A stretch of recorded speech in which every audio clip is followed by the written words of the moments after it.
Las opiniones vertidas en este programa son de exclusiva responsabilidad de quienes las emiten y no representan necesariamente el pensamiento de Radio Universidad de Chile. Fundación Progresa presenta en Radio Universidad de Chile Cambio de Switch, el espacio progresista de reflexión y diálogo con la conducción de Marco Enríquez Ominami. Cambio de Switch, el programa radial menos neutral de Chile.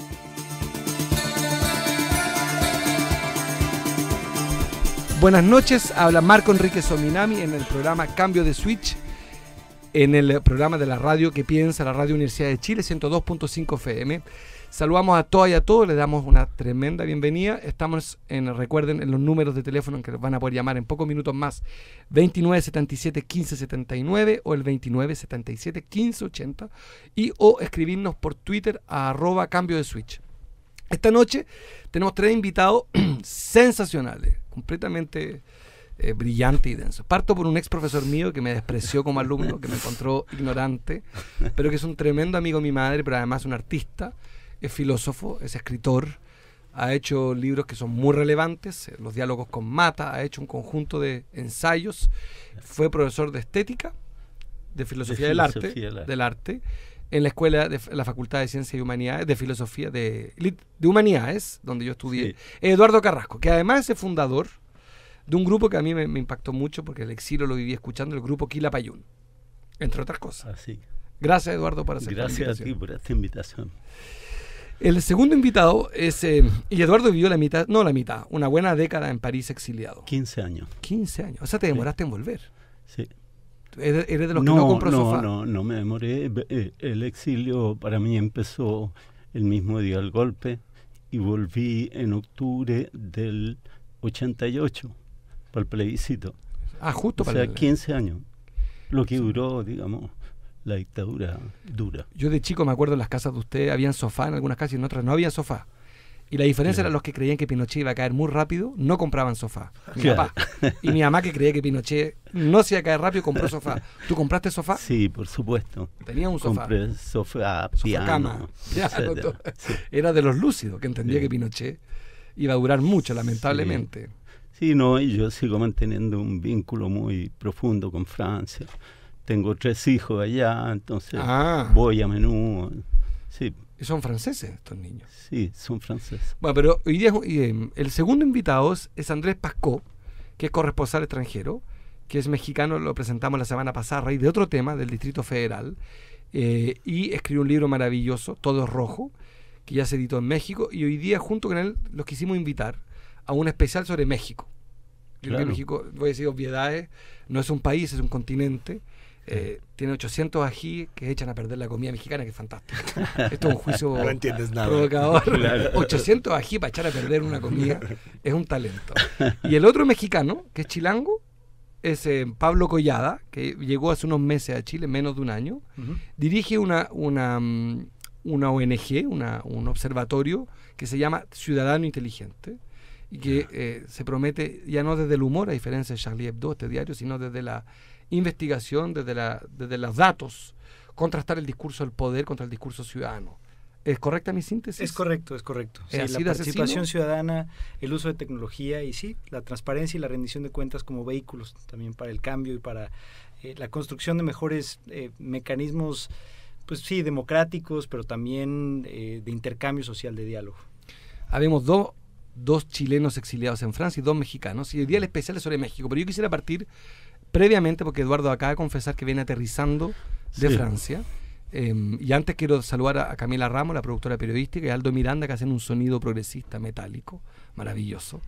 Eduardo, tú vienes llegando y aterrizando, y a todos nos pega muy fuerte porque nos matan un poco a todos. Estos 15 muertos terrible. Son un poco la muerte de todos nosotros. ¿Por qué? ¿Y qué te impactó tanto de Francia? Mira, París estuviste. Lo que más me impactó fue la reacción de los políticos, del mundo político francés, que, digamos, se expresó muy unitariamente, con una gran responsabilidad cívica, unidos en torno al presidente, ¿no? Y después la reacción de la gente fue extraordinaria. No hubo ningún aprovechamiento político, ningún tipo de ¿cómo se llama?, explicación, atribuyéndole, por ejemplo, a los dibujantes que se habían pasado de la raya o que era muy excesivo el contenido del diario, digamos, de la revista. No hubo nada, absolutamente nada de eso. Y la manifestación ciudadana fue espectacular. Fue una cosa bellísima, en silencio, muy poca gente. Cantaba, de repente se cantaba la Marsellesa. Entonces fue una cosa muy emocionante. Fue como que despertó así de nuevo, porque en Francia despierta cada cierto tiempo eso, despertó de nuevo el espíritu de la revolución, ¿no? O sea, los valores de la revolución. La gente sintió que era eso, eran esos valores los que habían sido objeto de este atentado. Es una discusión muy compleja desde la filosofía, pero ¿es la democracia la que mataron o intentaron matar, o es la libertad? Yo creo que es la libertad de expresión, pero obviamente eso tiene que ver directamente con la democracia. O sea, y son los valores de la revolución: la libertad, la igualdad, la fraternidad, digamos, mira, una cosa increíble que solo pasa en Francia, creo yo. Por ejemplo, todos los representantes de las 5 iglesias más importantes de Francia, católicos, protestantes, musulmanes, judíos y no sé qué otra cosa, haciendo una declaración conjunta y diciendo que Francia era un país laico y que por lo tanto debían respetarse todas las creencias. O sea, una declaración insólita. Claro, defendiendo lo laico, las iglesias defendiendo lo laico. Oye, Andrés, tratando de hacer una arriesgada comparación, pero en México acá vive hace ya un sexenio, 2 sexenios, algo horroroso que es una, no sé cómo decirle, una barbarie, que es la incapacidad del Estado de garantizar paz y de una cantidad de secuestros que se cuentan en decenas de miles. ¿Por qué? La respuesta creo que la tenemos, pero vale la pena de repente verbalizarla. ¿Qué tienen en común los 43 docentes asesinados en Guerrero con el asesinato a 11 periodistas, caricaturistas y 4 completamente son ciudadanos que iban pasando, para decirlo de manera... Unos son dirigidos y los otros son secuestros. ¿Por qué hay en común? Porque 2 países conmueven al mundo si son de origen completamente distinto. Unos son narcos, los otros son fanáticos religiosos. ¿Qué tiene en común esa conmoción? Bueno, hay una relación que a mí me parece muy clara, pero bueno, antes que nada, gracias por invitarme y un gran saludo a todo el auditorio. Y sí hay una gran relación y hay un par de cosas que me parecen muy relevantes de lo que menciona usted sobre lo que ha sucedido en Francia y la conmoción social, y es precisamente lo que desde mi perspectiva une mucho lo de la tragedia de Ayotzinapa y la tragedia de Charlie Hebdo, que son finalmente las catarsis, las cristalizaciones de una sensación de amenaza permanente que las sociedades están viviendo en este momento. En México es mucho más brutal en el sentido de la violencia del narco, de la violencia de la delincuencia organizada y de una violencia además que ha venido increciendo, ¿no? Pero Europa en general y Francia muy en particular está también viviendo la sistemática amenaza de la radicalización de la violencia, es decir, ya no los matan, ahora los degüellan en video, ¿no? El uso de el extremo amarillista para contaminar y aterrorizar a la sociedad es exactamente lo mismo que ha pasado en México y lo que está pasando en Siria, con razones muy diferentes. En México es estrictamente económico y tiene que ver con empresarios delincuentes, ¿no? Con narcotráfico, pero también tiene que ver con cómo la cultura de la violencia se ha ido apoderando de nosotros y nos ha ido acostumbrando.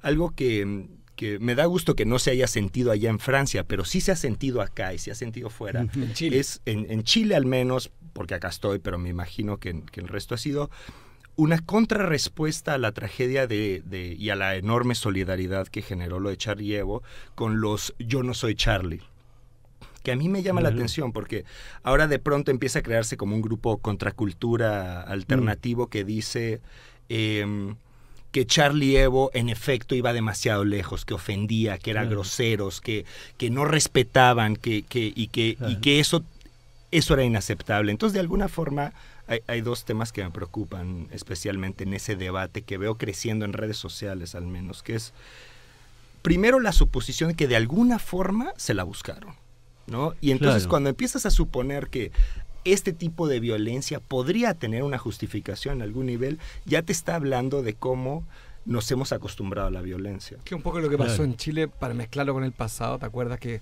respecto al golpe de Estado en alguna parte hay un discurso que instala y dice, se lo buscaron? Ellos sabían en qué se metían. Claro. ¿No? Eso es lo que yo escucho. ¿Tú no fuiste del MIR, Eduardo? No. ¿De origen político? No, al principio fui, pero después no. ¿Fuiste muy crítico?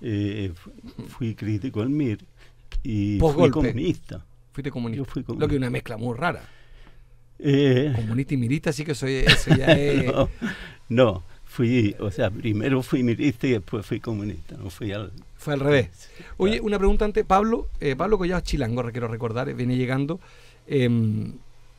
Si uno, yo voy a decir algo que es muy obvio, pero yo te miro como si fueras parte de un medio de comunicación. No lo eres, pero eres un agente de contenidos. Ustedes producen contenidos, el ciudadano inteligente. Y el día antes de que maten a los caricaturistas hay un video que muestra las jornadas previas, bien impresionante. Están discutiendo la portada famosa de Mahoma agarrándose la cabeza, diciendo qué pena ser admirado por imbéciles. Claro. Que fue una gran provocación de ellos. Y él dice en un momento, yo prefiero el exceso de caricatura. Refiriéndose a los terroristas. Exacto, previamente. No a los musulmanes. Exactamente, se refiere a los imbéciles. Claro. Que, bueno, exactamente, a los cretinos que pueden ser algunos de sus admiradores que creen que en su nombre pueden matar. Exactamente. Pero en esa portada, que fue muy controversial, y muestra el momento en que la eligen la portada. Entonces, dibujantes, varios, frente a una pared. Y se produce un diálogo muy rico. Alguien dice, yo prefiero el exceso de caricatura que el exceso de censura. Yo sé que es una pregunta muy, muy compleja, no es el objeto de este programa, que es México, pero creo que lo de Francia, los dos dolores de México y el de Francia nos conmovieron a todos. ¿Existe alguna noción de que existe un poco lo que decía Andrés, un cierto límite a la libertad de expresión? Porque yo sí es cierto que escuché de gente muy respetable, Daniel Cohn-Bendit, de mayo del 68, diciendo que él criticaba la obsesión del diario con Mahoma. O sea, ya no era el contexto y decía, ¿sabe qué? También, digámoslo con todas sus letras, este es un diario que tenía obsesión con Mahoma y que no lo justifica, pero dice que esa crítica que él hace no justifica en nada. ¿Tú la compartirías de que existe en algún minuto un cierto límite? Yo no lo creo, la verdad. Y en esos términos creo que también, justo y tratando de unir algunos elementos que se han conversado aquí, creo que es interesante escuchar todo lo que se dice, el yo no soy Charlie, ¿no? O sea, toda la gente que dice yo no soy, porque esta revista justamente cruzaba ciertos límites, ¿no? Y que a final de cuentas también ha salido mucha gente a defenderla, y a defenderla en dos niveles. Número uno, defendiendo el tema de la libertad de expresión, y creo que es uno de los elementos muy importantes, o sea, que abrió un debate muy, muy interesante y muy relevante, que es básicamente la base de la pregunta que tú me haces ahora, Marco. O sea, de que si esta libertad de expresión tiene algunos límites que al sobrepasarlos se convierten en motivos para la discordia, en motivos para el choque y demás. Yo considero que no, o sea, yo considero que la libertad de expresión es suficientemente amplia como para permitir en un país democrático el diálogo profundo, ¿no? Y la deliberación, y que también el juicio de sus mismos, o sea, de los mismos ciudadanos, para escuchar diferentes posturas y escuchar diferentes reacciones y utilizar diferentes mecanismos para la reflexión, ¿no? Yo creo que cuando limitamos los mecanismos que tenemos para reflexionar sobre nuestro presente y sobre nuestra sociedad, nos limitamos y caemos en el riesgo de llegar a visiones unívocas sobre el mundo. Entonces, en esos términos, yo creo que la libertad de expresión tendría que tener una capacidad lo más amplia posible para Hay una llamada para ti, Eduardo. ¿Sí? Ahí está Juan de Providencia, que parece que te quiere saludar. Juan, te escuchamos los cuatro, ansiosos y enamorados. Muy, muy amable, muchas gracias. Mire, yo le quiero hacer no tiene nada que ver lo que ustedes están tratando y lo que van a tratar con la pregunta que yo le voy a hacer a don Eduardo. Quiero hablar de Irlanda, es un gran país. Dígame, rápido, porque estamos en otro tema. Diga. Absolutamente distinto. La pregunta mía es la siguiente. ¿En Chile hay filósofos o hay profesores de filosofía? Esto no es... o existen los dos quizá tipos de... tenemos que hacer un programa especial. Vamos a hacer uno especial de filósofos. Por otro lado, bueno, van a hacer un programa especial sobre el... Lo haremos el próximo martes. Martes hacemos uno con Eduardo y con los invitados que Eduardo... Oye, gracias, Juan. Pero Eduardo Carrasco. Yo quería decir una cosa que es muy significativa. Esta polémica entre yo soy Charlie y yo no soy Charlie no existió en Francia. No hubo ningún argumento, digamos, que pudiera justificar ni de lejos este horrible crimen. Y o sea, lo que te estoy diciendo es tan real que hasta la Marine Le Pen dijo yo soy Charlie. O sea, digamos, no. Recordemos que Marine Le Pen es la hija de un antisemita que fundó un partido racista, xenófobo, y que es un reaccionario de última hora. Y toda su política es contra la hija, contra los árabes. Que es la líder que lo reemplazó. Claro. Y ella también se declaró favorable a Charlie Hebdo. ¿Entiendes tú? No fue aceptada en la marcha porque ella, digamos, fue considerada como no demócrata y por lo tanto un partido no republicano.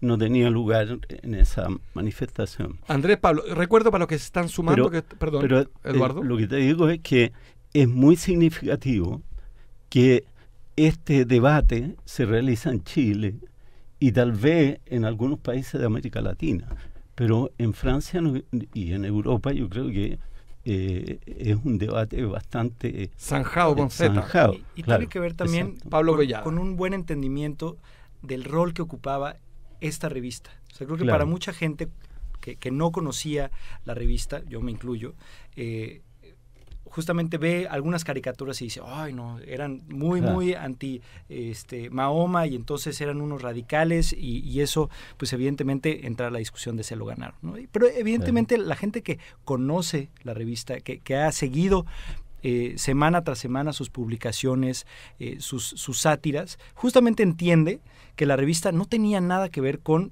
ir en contra de una religión, sino en contra de los fanatismos de la religión que vinieran, inclusive los fanatismos, si lo puedo decir así, políticamente expresados, ¿no? Y que muchas veces ellos fueron grandes promotores de las políticas de pro inmigración, pro derechos para todos, etcétera, etcétera. Entonces, cuando dices ahí, bueno, hay un conjunto de inconsistencias respecto a los mismos atacantes, inclusive, ¿no? O sea, gente que viene de otros países o que es, digamos, de siguientes generaciones de migrantes y que finalmente, bueno, pues forman parte de un sistema que discute y que existen posturas muy encontradas, pero la postura de Charlie Hebdo tenía que ver con pues con una visión de izquierda vinculada a la integración, en contra de los fanatismos y que entonces, bueno, pues hace interesante y se vuelve un símbolo tan importante, un símbolo tan fuerte como se convirtieron los 43 estudiantes, y puedo hacer ese paralelismo nuevamente, ¿no? O sea, en ambos casos son símbolos que justamente, como decía bien Andrés, cristalizan toda una serie de sentimientos y son símbolos que tienen que ver con un tiempo específico, con actores concretos, con lo que simbolizan estos actores, con los medios y con los medios del Estado, los medios supranacionales inclusive, de cómo están vinculados a sucesos muy concretos, al suceso de la matanza de los periodistas y a la matanza de estos estudiantes de docencia en México. Una pregunta, Andrés. Hay una vieja discusión si el error médico, por ejemplo, debe ser penalizado. Estados Unidos ha llegado a niveles muy sofisticados de seguros contra seguros, porque el error médico tiene que ser sancionado. Los médicos no son dioses y cuando se equivocan debe ser castigado. Una derivada de cuarto nivel, no estoy en la alta esfera, pero digo también de repente, incluso suponiendo que las portadas de Charlie Hebdo hubiese sido excesivas, suponiendo incluso, en un debate existe el error periodístico. El Mercurio ha cometido errores y crímenes periodísticos y muchos diarios han equivocado, y diarios también progresistas o de izquierda cometen errores, pero la idea que está detrás del asesinato es de otro orden, no es sobre el contenido, es una señal también de un país que está en 3 guerras, Francia tiene 3 guerras simultáneas. Malí, siempre me falta una, pero son 3 frentes de guerra en los que está hoy día. Entonces, Siria, por de pronto hay un tercero. Son 3, este es un país que está con 3 guerras. Digo guerras con militares desplegados, no guerras económicas solamente. André, en esto se instaló una discusión hoy día en Francia, la encontré muy interesante en estas 24 horas. Veo mucha televisión francesa, yo en los horarios por los desfases me toca ver y logré ver esta idea de qué se hace ahora. ¿Se va más lejos? ¿Se vuelven a reír de Mahoma? O de los que siguen, para ser preciso, de los fanáticos que admiran a Mahoma, para ser bien preciso, o corresponde ahora una especie de veda humorística. Bueno, ese es exactamente el otro punto que iba a ser, y tiene muchísimo que ver con lo que están diciendo ustedes. El problema de los yo no soy Charlie es que lo que no entienden es cuál es la función de la sátira, ¿no? La función de la sátira y la provocación no es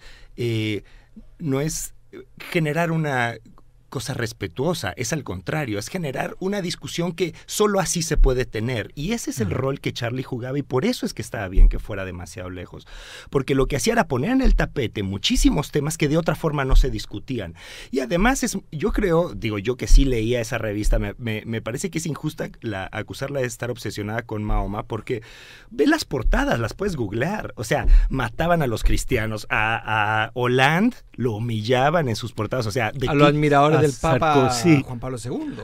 The Clinic es un bebé comparado, ¿no? O sea, estos tipos iban muchísimo más lejos, pero lo hacían de forma muy pareja, y lo hacían burlándose de Hollande y sus amores, burlándose de los judíos y el integrismo, burlándose de todas las discriminaciones y tal, ¿no? Pero por supuesto, los que prohíben eso son los musulmanes radicales, porque el Corán en sí no lo prohíbe, según he leído. Entonces, lo que no entienden los anti-Charlie Hebdo es que la función de la sátira y la provocación es precisamente causar esas discusiones. Y no tiene que gustarte o no gustarte, o sea, te puede ofender o te puede hacer reír, pero la función no es darte un apapacho, la función es realmente catalizar las discusiones que las sociedades necesitan tener, y muchas veces bajo el camino de la buena intención de prefiero no ofenderte, terminamos no discutiendo muchísimas cosas que necesitamos discutir, y Chile es profesional en eso. Ahora, Eduardo Carrasco. Lo que es sospechoso, y quizá México también ocurre algo parecido, yo no lo sé, me gustaría saberlo, es por qué en estos países y en nuestro país surgen estas discusiones, ¿entiendes? O sea, ¿por qué miedo a la libertad hay aquí? Hay un miedo a la libertad, hay un miedo a este desenfado de una revista que se atreve a decirlo todo. ¿No hay de repente, conectándolo con tu experiencia, Eduardo, el famoso síndrome de Allende? Claro. Porque fue tal en la emancipación, está un poco retratada la batalla de Chile en ese documental maravilloso, pero tú lo viviste. Sí. En ese derecho. Oye, un paréntesis, me mandan aquí por Twitter las guerras donde está Francia: Costa de Marfil, Libia, Afganistán. Claro. Yo agregaría Malí, que también es un país que está con 4 frentes. Quiero simplemente recordar que bueno, en fin, pues, es un dato nomás. Por favor, perdón, Eduardo. Pero tú me estabas preguntando algo. Sí, a mí lo que me parece es que en Chile tenemos un déficit. Yo tengo una diferencia sobre el tema de la libertad. Creo que Chile tiene grandes defensores de la libertad y muy pocos de la democracia. Lo hablábamos con Pablo en otro programa. Bueno, y México igual, entre paréntesis. Yo creo que Chile y México tienen muchas cosas en común: la desigualdad, el clasismo y muchas diferencias. La comida es igualmente fabulosa. Claro. Están riendo los dos mexicanos. No les aceptamos este agravio. Pero tenemos algo en común, además, que nuestras democracias son muy pobres. La mexicana, con todo el respeto de los ciudadanos mexicanos, recién va a tener segunda vuelta electoral, recién va a tener algún mecanismo de candidatura independiente. No va a tener segunda vuelta con mucho respeto. No, ni siquiera, ¿no? Pero está en la reforma de las candidaturas independientes, sí, que ahorita están batallando en esos. Pero ¿cómo es la libertad de prensa en México? No, es desastroso. O sea, suicídense, les regalamos a cada uno 3 minutos para suicidarse en sus países. Pues es un país que ha estado constantemente y sistemáticamente con atentados hacia el periodismo desde diferentes frentes, desde el mismo Estado y los mecanismos represivos del Estado, los mecanismos de control desde el presupuesto del Estado para el periodismo, y ahora cada vez más pues un peligro del ejercicio periodístico en manos del narco, ¿no? Entonces, o sea, se convierte en una profesión de alto riesgo, ¿no? En lo que en los últimos años ha habido más de 18 periodistas asesinados o desaparecidos en una constante pues batalla y una pues sí, es una problemática justamente crónica, profunda, en la que evidentemente el rol del Estado en el ejercicio periodístico es de mucha presión y es de favorecer a unos cuantos frente a otros, y hace este ejercicio pues una lucha muy difícil. Y hay una concentración de medios. Esa es precisamente la gran diferencia entre México y Chile en términos de medios, que en el que México está un poquito mejor, que es que la diversidad de medios es enorme, ¿no? En cualquier kiosco te encuentras 8 o 10 periódicos diferentes y eso sí y que son de visiones muy distintas, ¿no? O sea, no es la diferencia entre el Mercurio y la Tercera, que es casi no más que uno viene con un rosario y el otro no. Claro. Pero es cierto que el periodismo mexicano está bajo una amenaza constante, tanto de la delincuencia organizada como de la presión estatal. Con lo de Ayotzinapa, según he escuchado, hubo un enorme esfuerzo de presión de las instituciones, recortando presupuesto de anuncios para que los medios no estuvieran sacando demasiadas notas. Pero pues igual explotó y se les fue a las manos y nadie lo pudo controlar. Claro. El debate se produjo respecto de la figura de Mahoma, se produjo con los diarios en México, también entiendo, en un momento muy crítico, respecto de si avanzar o no frente al amedrentamiento de los narcos a los periodistas. Entiendo que hubo un pacto entre los editores y los directores de medios de avanzar juntos y no dejarse amedrentar. Se armó una discusión incluso, y ahí parece que la asociatividad, la coordinación fue esencial, que es un poco lo que Francia expresó el día domingo, una gran capacidad de asociación, claro, de colaboración, ¿no? Hubo homenaje incluso a las policías, que los detestan. A diferencia de Chile, los ciudadanos franceses detestan a las policías. Claro. No, y no hubo, piensa tú, que en una concentración de 1.300.000 personas no hubo ni un solo incidente, ni uno solo. O sea, ningún grupo... ningún grupo no hizo, o sea, no hubo nada que pudiera considerarse, digamos, un incidente callejero, un acto de violencia, una destrucción, nada, absolutamente nada. Eso es un ejemplo formidable. Oye, antes de que vayamos a nuestros auspiciadores en 5 minutos, vamos a hablar un poco de México. Pablo Collada, de Ciudadano Inteligente; Eduardo Carrasco, filósofo, escritor y músico. ¿Cantautor? ¿Es tu definición? ¿Cuál es el orden de prioridades para definirte? Atormentado. Yo creo que la filosofía, atormentado, como todos los filósofos. Sí. No, yo soy más que nada filósofo. Sí, soy músico. Gran profesor, aprovecho de darte las gracias, la paciencia de educar ignorantes. Sobre todo yo, que era el número 1. ¿Y sigue haciendo clase en la Chile? Sí, sigo haciendo clase. ¿En Macul con Grecia? En Macul con Grecia hago clases. ¿Filosofía del arte? No, hago seminarios sobre filosofía moderna y contemporánea. Pregrado. En este momento estoy haciendo seminarios sobre Hegel. A eso me dedico. ¿Quién es decano hoy? Es decana ¿cómo es que se llama esta señora? Pero en todo caso quiero recordar que es una facultad muy importante, que estuvo cerrada en dictadura, entre paréntesis. Esto es muy importante recordar, que es una facultad cerrada, que se reabrió el año 90. Sí. Yo entré en el 91, te digo, porque tuve profesor muy rápidamente. Oye, quiero recordar antes de que entremos al tema, que es México, estamos con Eduardo Carrasco, filósofo, con Pablo Collada, de Ciudadano Inteligente, de formación sociólogo, igual que mi madre, y con el escritor y periodista y corresponsal extranjero, Andrés Pascó. Oye, la decana se llama María Eugenia Góngora. Perfecto. No, yo tenía, antes de que los mexicanos hicieran una autocrítica por el uso imprudente del ají que tienen, que es corrosivo para la buena comida, ¿qué hace hoy día a México? ¿Cómo se explica que un país... Porque uno podría decir que el problema de los países es la cultura. El problema de Chile es cultural. La reforma educacional choca con un problema cultural. La idea a propósito de la libertad respecto a la igualdad. Son discusiones culturales. La libertad de elegir la AFP, la ISAPRE, poco tiene sentido si vives con el sueldo mínimo. Claro. Y la derecha en eso, yo le reconozco y le hago un reconocimiento, han sido muy eficientes, más allá del control de medios, para inculcar un concepto cultural, un hábito de vivir, que es que el derecho a elegir es mucho más importante que la dignidad. O sea, Mitterrand decía en un debate, lo transparente lo copié de él, una gran frase en un debate con Giscard d'Estaing, en un debate presidencial. Él dice, ¿cuán libre es alguien que vive con el sueldo mínimo? ¿Cuál es esa libertad? Con 210.000 pesos al mes. ¿De qué se es el libre? Incluso yo siempre agrego una mamá con 1 millón de pesos al mes, que es considerada muy rica en Chile, con 4 hijos en la universidad. A propósito, yo hoy día inscribí a mi hija en la universidad. Les puedo decir que con 4 hijos se hace muy difícil. Entonces, una pregunta sobre México, que a mí siempre me ha parecido fascinante como país. El país probablemente con más cultura del continente. Sí. Probablemente. Incluso con política cultural hoy día en materia editorial, musical. Y pareciera que la cultura, voy a decir algo bien brutal, voy a hacer una hipótesis, no es el colchón suficiente para enfrentar al narco. O sea, la respuesta cultural que uno diría en Chile, yo diría, si me tocara a mí, diría, la solución es la cultura en sentido amplio.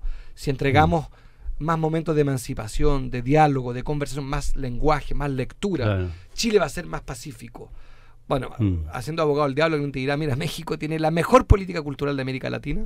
Espero no equivocarme y no ofender a los argentinos, pero sospecho que siguen siendo el país más potente de cultura. Y mira el nivel de barbarie. ¿Qué responden los embajadores de México? Es que quieren defender el ají, no se atreven. No, si yo voy a defender el ají. Es impresentable. Hay una cuestión que al mole poblano, ¿cómo van a echar a perder eso? Que habría que decir también al respecto. Yo creo que debería tomar eso en tu respuesta. Es ese gusto por la violencia, que es como cultural en México, si se pudiera llamar. O sea, hay algo extraño en México y no sé de dónde viene. No sé si ustedes están de acuerdo con eso. O sea, hay como se resuelven las cosas muy fácilmente con pistoletazo, con violencia. Hay como una cosa así o no. No sé, la verdad es que no es mi experiencia, te puedo decir. Pero lo que te puedo decir es esto, el problema, México sin duda tiene una de las mejores políticas culturales de América Latina, pero lo que no tiene es una de las mejores políticas educativas de América Latina. Nuestro problema no es con nuestra lógica cultural, sino con nuestra lógica educativa, porque no están insertas la una en la otra. Y entonces los niños no están creciendo, aprendiendo sobre todas las cosas, como por ejemplo el rechazo a la violencia, sobre la integración, sobre la necesidad de construir habilidades para la vida. Entonces, por supuesto, si creces en la pobreza, con una mala educación y en una situación de violencia y marginación generalizada, desesperanza aprendida, entonces por supuesto el narco va a resultar ser una tentación. De pronto sabes que solo vas a vivir 5 años, pero van a ser 5 años de riqueza y poder, y que por una vez en tu vida vas a ser poderoso, por una vez vas a tener poder sobre alguien. Esa tentación tiene mucho que ver con la pobreza en primer lugar, pero también con un sistema educativo que se ha quedado cortísimo de las necesidades del país. Vamos un segundo a un corte y volvemos en 180 segundos más. Volvemos con Eduardo Carrasco, Pablo Collada y Andrés Pascoe, 2 mexicanos y 2 exiliados. Volvemos. ¿Buscas un apoyo a tu emprendimiento? Te invitamos a conocer Núcleo Emprendedor, comunidad y plataforma online de la Mutual de Seguridad, orientada a educar, informar y motivar a los pequeños y medianos empresarios del país para el desarrollo sustentable de su negocio. Visita www.nucleoemprendedor.cl o encuéntranos en www.mutual.cl. Cursos de perfeccionamiento para profesores. La Facultad de Artes de la Universidad de Chile, a través de su unidad de formación continua, ha organizado una serie de cursos de perfeccionamiento para profesores de las áreas de artes visuales y educación tecnológica, entre otras, los que se realizarán durante el mes de enero de 2015. Mayores antecedentes acerca de estas actividades los podrá encontrar en www.uchile.cl/cursos o escribiendo al correo formacioncontinuartes@u.uchile.cl.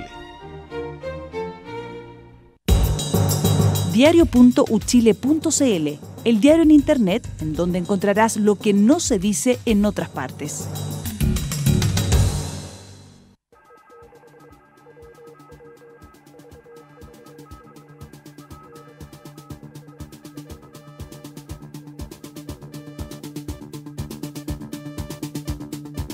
Volvemos, estamos en Cambio de Switch en la radio Universidad de Chile, 102.5 FM, junto a 3 enormes invitados, gigantescos, que uno es Eduardo Carrasco, filósofo, otro que es faraónico, que es Pablo Collada, mexicano, del Distrito Federal, y Andrés Pascoe, que es también superlativo, que es del DF, es chilango. Estábamos discutiendo no solamente la violencia que ocurre hoy día en el mundo, pero sobre todo haciendo foco hoy día en México. Quizás una pregunta me parece interesante para un país que está discutiendo sobre descentralización. Chile ha tenido en 200 años una república, desde la paranoia de Diego Portales, muy brutalmente concentrada. Probablemente el país con mayor concentración del poder del continente. No existe primer ministro, ni existe plebiscito, ni existe referéndum revocatorio, ni existe iniciativa popular de ley, ni existen gobernadores electos. O sea, es muy impresionante la monarquía que tenemos. Es una monarquía borbónica, colonial, muy absurda, lo hemos dicho 1000 veces. Pablo, ¿no tendrá el federalismo mexicano alguna explicación que darle a los mexicanos respecto de los temas de seguridad? Me explico. México tiene 3 tipos de policía. Tiene la policía municipal, la policía del Estado y la policía nacional. Argentina también, Brasil también. Y cuando uno ve probablemente de las fortalezas de Chile, que yo a mi juicio yo no tocaría, que Chile tiene una policía unificada. Es la misma policía de Arica a Punta Arenas. Por muchas razones, entre otras que son muy difíciles. Bueno, están los carabineros y los... La PDI, pero es distinto, porque es una policía especializada en investigación. Claro. Pero la policía de la seguridad y del orden en el territorio nacional la garantiza Carabineros. Y Carabineros, dentro de América Latina, es reconocida, según distintos indicadores, como una policía mucho menos corrupta. Hay, por supuesto, hemos sabido de casos gravísimos. Sí. ¿Tendrá el federalismo que darle una explicación a los mexicanos? Bueno, no sé si una explicación, pero sí es una... da una serie de pistas de dónde están las problemáticas y hacia dónde tendría que enfocarse muchos de los esfuerzos. En México, desde posterior a la revolución, se creó todo se fortaleció la figura de los municipios, ¿no? Y se fortaleció esta figura, inclusive la idea del municipio libre como esta entidad más pequeña, la entidad local en la que los ciudadanos podían tener un acceso muy directo con sus autoridades y demás, y bueno, se crea toda una burocracia enorme, ¿no? En la que están los poderes municipales, los poderes estatales y los poderes federales. Y con el paso del tiempo, cada uno se ha convertido en un coto de poder muy profundo. Un coto de poder que también tiene unas grandes limitaciones respecto a lo que significa ser un servidor público. Tú tienes en los porcentajes de los funcionarios públicos municipales, ¿no? Que tienes alrededor del 60% de los funcionarios nunca habían ejercido un cargo público, ¿no? Entonces tienes gente que está cero preparada para tener un cargo público. Y que entonces tienen 3 años, el periodo de ejercicio municipal es de solamente 3 años. Entonces una persona que nunca ha estado en un cargo de autoridad y que de pronto tiene 3 años para aprender todo lo que tiene que aprender y para después, bueno, pues irse. En una sociedad con terribles problemas de pobreza, con terribles problemas de desigualdad, con terribles problemas de institucionalidad, entonces eso sí habla de una serie de problemáticas. Tienes pues que muchas de las capacidades institucionales supuestamente más fuertes son a nivel federal y sin embargo creo que agregando a lo que decía Andrés hace un momento, ahí está uno de los grandes problemas. Yo creo que la violencia no tiene que ver con algo cultural. Yo creo que la corrupción no tiene que ver con algo cultural. A pesar de que hace poco, en una entrevista al presidente Enrique Peña Nieto, le preguntaron que él cómo veía el tema de la corrupción. Y él decía que era un problema cultural del mexicano. Él, el presidente, lo dijo, ¿no? O sea, fue una respuesta trágica que derivó y detonó una serie de discusiones muy profundas. ¿Qué pasa cuando el presidente mismo piensa que la corrupción, que es uno de los grandes problemas de México, es cultural? Estamos destinados entonces genéticamente condenado a que no haya vuelta atrás y que entonces vivamos en una república corrupta en cualquier nivel de gobierno.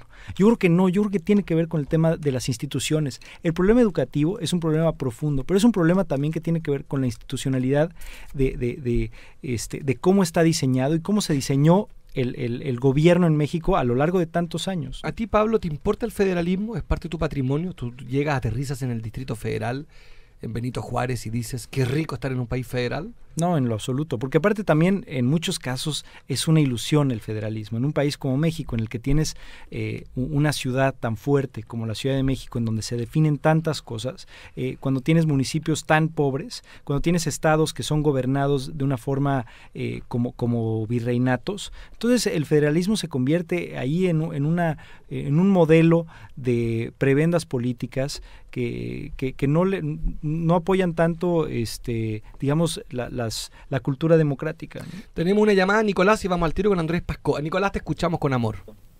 Gracias, Marco. Mira, mi consulta es la siguiente, basada en el internacionalismo.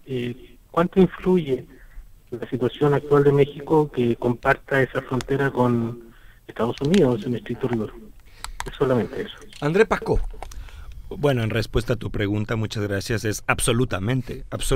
Si tienes el principal consumidor de drogas del mundo al lado, pues obviamente te vas a volver un corredor de drogas impresionante. El tema del narcotráfico, y lo que hay que entender es que la dimensión de este negocio es faraónica, es abismante. O sea, de pronto celebran que este año detuvieron más de $1 billón en la frontera, al tiempo que reconocen que es menos del 5% de lo que pasa. Es decir, estamos hablando de tanto dinero, de tantos recursos. ¿Por qué? Porque mientras Estados Unidos siga consumiendo drogas como lo hace, no hay una salida fácil al narcotráfico y sobre todo si el narcotráfico opta por subir la violencia como estrategia de combate interino, entre carteles y contra el gobierno. Pero yo nada más voy a hacer un apunte rapidísimo para regresar al otro tema. Está chingón. No, es que justamente, y sobre la pregunta que hicieron hace un momento, Porfirio Díaz, y es una frase que me encanta porque me parece tan definitiva de México. Porfirio Díaz le preguntaron en una entrevista muy importante, le preguntaron muchas cosas, pero dio una respuesta fundamental que tenía que ver, decía, pobre México, tan lejos de Dios y tan cerca de Estados Unidos. Y en esa frase, creo que condensa toda una serie del imaginario mexicano respecto a sus anhelos, respecto a sus sueños y respecto al rol que ocupa en el mundo, ¿no? O sea, México es incapaz, es miope, es incapaz de ver más allá de la frontera que tiene frente a Estados Unidos. Es incapaz de ver otras posibilidades en términos económicos, en términos de calidad de vida, de la manera en la que se construye una vida en bienestar. Ahora, ustedes dos son representantes de la minoría mexicana. El grueso de los mexicanos cruza hacia la frontera de Estados Unidos, mira al norte, no mira al sur. De hecho, la diplomacia mexicana es acusada de no resolver bien nunca esta condición de país norteamericano, cuando en realidad por su idioma, por su cultura son mucho... De hecho, Cantinflas, las rancheras, ustedes lo ven aquí, deben estar impactados de la influencia que tienen, ¿no? Impactados. Y curiosamente, culinariamente no. Son muy pocos los restaurantes mexicanos y sin embargo las telenovelas mexicanas, el humor, bueno, para qué hablar de Chespirito y compañía, pero hay mucho más. Sí. Las grandes, Frida Kahlo, o sea, las grandes obras mexicanas son muy conocidas en Chile y muy reconocidas. No han defendido su comida, les advierto. Mira, llevo 2 insolencias y veo que son unos mexicanos blandos. Te voy a decir un par de cosas, compañero madre, Marco. ¿Qué pasa? En primer lugar, el problema de la gastronomía chilena es profundo y es importante que lo vayan atendiendo. Mientras ustedes comen completos, nosotros estamos haciendo enchiladas, o sea, perdona. En segundo lugar, ustedes tienen un problema que es que tienen la influencia de la gastronomía peruana, que eso realmente se ha comido. El tema es que México realmente está muy lejos, y esto lo he hablado con chefs, porque es un tema en el que me he metido profundamente a discutir. ¿Dónde recomiendas comer comida mexicana? De distinto precio, por favor. Difícil. Alternativas. Hay uno nuevo que abrió no demasiado lejos de acá, pero déjame terminar mi punto. Chicken? Sí, claro, muy mexicano. El tema es que traer los productos que necesitas traer para hacer verdadera comida mexicana es muy caro. Entonces, algo como un taco que debería ser muy barato termina volviéndose un plato relativamente caro, y entonces rompe un poco su lógica. Nadie quiere pagar mucho por un taco, mientras que... Pero por supuesto, traer todos esos productos que aparte probablemente tendrías que meterlos medio ilegalmente al país para que pase por el SAG es mucho riesgo. Entonces no vale mucho la pena. Y además el paladar chileno pues no está listo, güey. Mira, y esto me lo decía un chileno a mí, sobre México y los vinos. Me decía, no mandamos nuestros mejores vinos a México, porque ustedes no saben tomar vino. Bueno, nosotros no traemos nuestra mejor comida, porque ustedes no saben comer. Pero volviendo al tema político, nomás una cosa rapidísima. Uno de los problemas, y que tiene justo que ver con lo que decía Pablo, es que no hay reelección inmediata.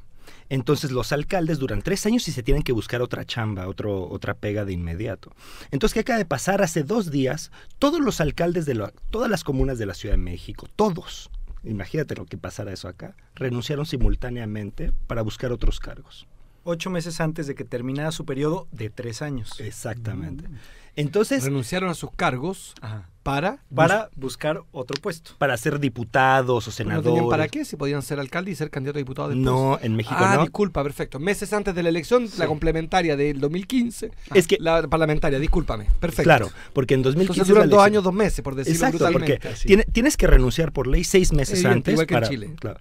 Pero además, pues está el proceso interno que tienen que enfrentar con sus propios partidos. La no reelección me parece un gran debate, es un patrimonio de la Revolución Mexicana. Así es. Que vale la pena en Chile, porque tenemos yo presenté un proyecto de ley, me acuerdo, de 2 reelecciones máximas, y es una discusión muy rica, porque la soberanía es suficientemente sabia, higiénica, para resolver si alguien debe continuar o no.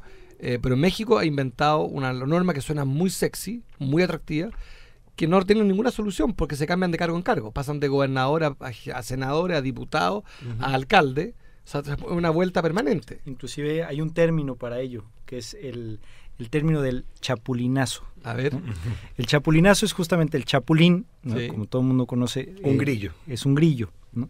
Es un grillo que salta enormemente. Entonces el chapulinazo es esa práctica en la que un funcionario termina, o antes de terminar inclusive su cargo, brinca y ya va buscando el siguiente cargo. Y eso se convierte en una perpetuación del ejercicio político en México, en el que los chapulines, que son la mayoría de los políticos, van saltando de cargo en cargo, pero eso sí, sufragio efectivo, no reelección. ¿No? La gran frase de la Revolución Mexicana, que hoy en día pues es un poco un mito, porque en realidad la reelección es solamente un juego de revolver las fichas en la política mexicana, y que todos al final mantienen una serie de cargos, aunque con otro nombre, con otra jurisdicción y digamos en otro nivel. Oye, Eduardo, a ti México, ¿cuál es tu relación con México, además de la literatura y la filosofía? Bueno, hemos ido muchas veces a cantar a México. Quilapayún. Claro, el Quilapayún es muy conocido, muy querido. Hemos hecho giras, hemos estado en grandes festivales, tenemos una relación muy cercana con muchos folcloristas y músicos para ser mexicanos. Justo, el PRI mexicano, para ser justo, de Echeverría jugó un rol. Aquí los dos mexicanos que están acá deben ser muy críticos del PRI, pero en honor a la verdad, el PRI mexicano jugó en su política exterior en un momento en América Latina y en Chile un rol fundamental a la resistencia de Pinochet. Sí. Rescató, ayudó a muchos exiliados. Fue un partido. Litín estuvo ahí. Isabel Allende, la Tencha Allende, José Miguel Insulza, claro, Carlos Montes, políticos, claro. Armando Jaramillo, una cantidad de gente, la mitad de mi familia. Claro. Mucha gente fue muy. Eso hay que recordar, que Chile tiene una dificultad, nosotros los chilenos. Un debate que es para otro programa sobre la inmigración, pero México tenía políticas de Estado. Claro. Para recibir y ayudar y ubicar profesionalmente a los chilenos fue exiliados. Un punto central durante el exilio. México. Bueno, Andrés tiene un hermano que lleva el nombre de un chileno. Claro, mi hermano se llama Luciano por Luciano Cruz. Mi casa era un centro de reunión de exiliados chilenos pero México, digamos, entre las cosas buenas que sí las tiene, sí ha tenido un historial de política exterior muy prestigiado y muy reconocido. México. Independiente también. Muy independiente. Con Cuba, por ejemplo, lo que acaba de salir a partir de de que Estados Unidos y Cuba reanudan relaciones, ahora sabemos que México no solo fue uno de los poquísimos países que no rompieron relaciones con Cuba tras la revolución, sino que le estuvieron dando apoyo sistemático de armas, de alimentos y medicinas más allá del durante el periodo más duro del periodo especial y cuando el embargo estaba a todo lo que daba. Entonces, y lo hizo de forma secreta, como un pacto entre el priismo y y Fidel, que les dijo, yo no les voy a armar ninguna guerrilla en México, no se preocupen, que fue un poco el pacto que hizo con todos los exiliados. Que les dijo, vénganse a México, pero ni madre se les ocurra meterse en política, ¿no? Hay una llamada, vamos a escuchar a Antonio Larraín. Antes quiero saludar al Café del Autor, en la calle Manuel Montt 334, que está aquí al lado. Es un café sensacional, fabuloso. Escuchamos a Antonio con pasión y convicción.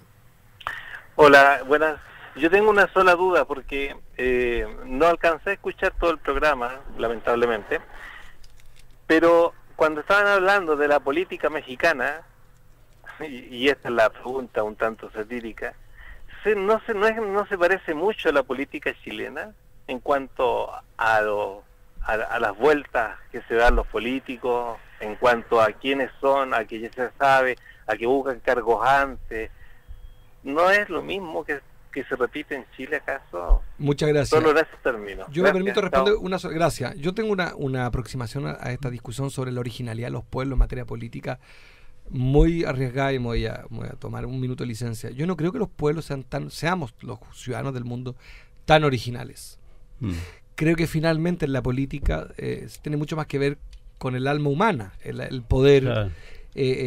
Lo aspiracional, la ambición es bastante universal, y por eso la literatura universal sobre el poder es tan fascinante, porque retrata. Claro. Las metáforas son más o menos la misma: el éxito en política, Piñera, Berlusconi, Parisi, claro. La idea de que yo soy exitoso en el dinero y voy a ser exitoso, a diferencia de los políticos tradicionales. Después está claro. El que no tiene odio, Obama, Pepe Mujica, Bachelet, el que estuvo preso, el que es negro pero no tiene hambre de revancha. O sea, yo no estoy tan claro de que el problema de la reelección, por ejemplo, sea patrimonio de Chile. Esta es una discusión que los mexicanos tienen, claro. Que la tienen zanjada porque es patrimonio de la revolución, pero que está haciendo aguas, con mucho respeto. El día de mañana nosotros los progresistas aspiramos a ser gobierno y tendremos que desdecirnos de todo lo que hemos dicho en este programa, pero ya lo borraremos a propósito, como supe por una ONG que nos tenían a todos los políticos tuiteros bajo observación, de cuánto borramos, y yo en un programa dije, yo nunca borro, y me acabo de dar cuenta que sistemáticamente yo escribo y reborro, yo escribo y reescribo para mejorar nuestra comunicación. Pero me desvié. Pablo Collada, ¿qué te parece? Una pregunta muy de Cernatur, como esa encuesta del turismo. ¿Qué te parece así tan distinto de México a propósito de la originalidad de nuestros pueblos? ¿Qué es francamente distinto? Aparte del paladar, que ya fuimos atacados e interpelados por Andrés. Ya pocos meses. La historia. Por de pronto. O sea, imagínate el encuentro, la llegada de los españoles, el mundo azteca. Eduardo Carrasco habla. Cosa formidable. Cosas que nosotros no entendemos muy bien. Yo cuando voy a México, para mí es un enigma la cultura ancestral, digamos, mexicana, y su supervivencia, en cierto modo, en el México actual. Todo eso es un enigma, y hace de México un país extraordinariamente interesante y lleno de preguntas. Yo siempre me traigo libros, particularmente de ese mundo indígena. Y no hemos hablado tampoco del problema indígena. Es un tema importante. En 5 minutos, Pablo Collada, Cernatur, la encuesta estamos haciendo. Bueno, yo creo que iría nada más rapidísimo a 3 cosas. Yo creo que uno de los elementos, justamente, todos los mexicanos que salimos a otros lugares siempre nos enfrentamos a esos estereotipos que nos han plasmado, ¿no? Del mexicano, el ranchero, el violento y demás, ¿no? Y creo que en México tenemos bastante más asimilados muchos de esos estereotipos como cosas que ya están superadas, ¿no? Sin embargo, creo que hay algunos elementos que me parecen importantes. Uno de ellos tiene que ver con el rodeo, ¿no? O sea, el mexicano es extraordinario en su capacidad para cantinflear, ¿no? O sea, para cantinflear, para ir de A a B, pasando por todo el abecedario completo, ¿no?